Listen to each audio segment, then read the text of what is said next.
নতুন এক সূর্যোদয় হবে, স্পষ্ট ঘোষণা করতে চাই। আর যদি একটা গুলি চলে, হেফাজতে ইসলাম বাংলাদেশ ঘরে বসে থাকতে পারবে না। আমার সন্তানের লাশ নিয়ে আমরা কবরস্থানের দিকে যাব না। পরবর্তী সন্তানের লাশ কাঁধে আমির হেফাজত ইনশাআল্লাহ রাজপথে যখন নামবেন, টেকনাফ থেকে তেঁতুলিয়া পর্যন্ত পথ ভাঙ্গা সেই গণজোয়ার রুখে দেওয়ার সাধ্য কারো হবে না।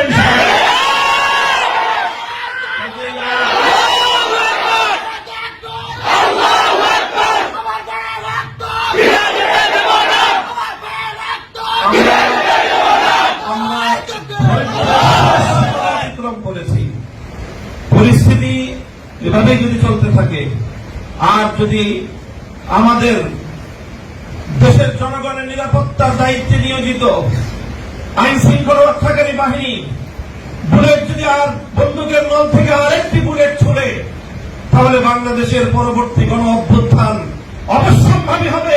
সে অভ্যুত্থান রুখে দিতে কেউ পারবে না। আমরা আল্লাহ পাক রব্বুল আলামিনের কাছে দোয়া করব, যারা বৈষম্যের বিরুদ্ধে জীবন দিয়েছে, অত্যাচারীর হাতে যাদের প্রাণ গিয়েছে, তারা নিঃসন্দেহে শাহাদাত বরণ করেছে।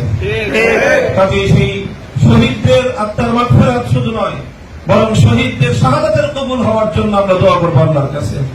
এবং সেই শহীদদের উসিলায় আল্লাহ যেন আমাদের আগামী প্রজন্মকে এভাবে সকল বৈষম্য, জুলুম, অবিচার, অন্যায়ের বিরুদ্ধে রুখে দাঁড়াবার এক অদম্য সাহস যেন আল্লাহ পরবর্তী প্রজন্মের বুকে বুকে দান করেন, সেই দোয়া ইনশাআল্লাহ আমরা করবো। আখিরু দাওয়ানা আলহামদুলিল্লাহি রাব্বিল আলামিন।